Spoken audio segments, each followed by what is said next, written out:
Page 132, where we will continue reading more about Sanyasi and Sannyas.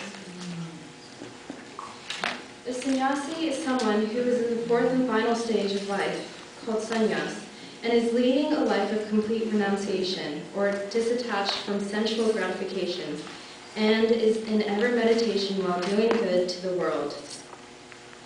Some sannyasis with misconceptions.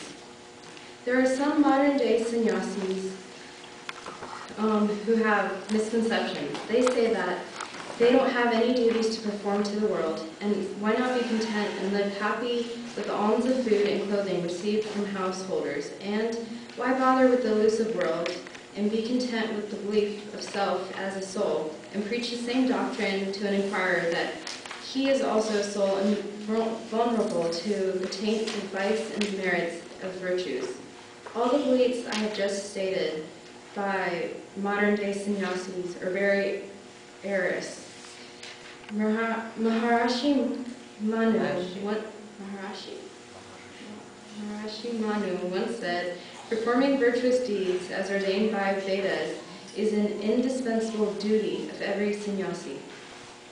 If sannyasis can't relinquish food and clothing and other necessities of life, then abandoning the practices of virtuous deeds to the world would be degrading and sinful on their part.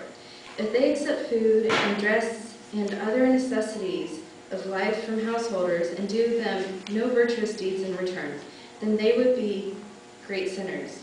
Just as it is useless to have eyes and ears if one cannot see or hear with them, likewise, the sannyasi who don't preach the truth,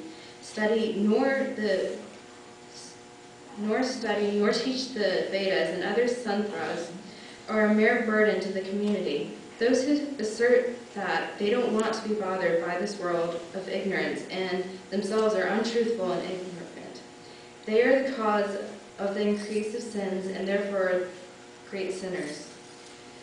There are also sannyasis who declare that the human soul is God, sleeping in heavy sleep of ignorance, that they are free of all deeds, including cooking and cleaning, is very untrue.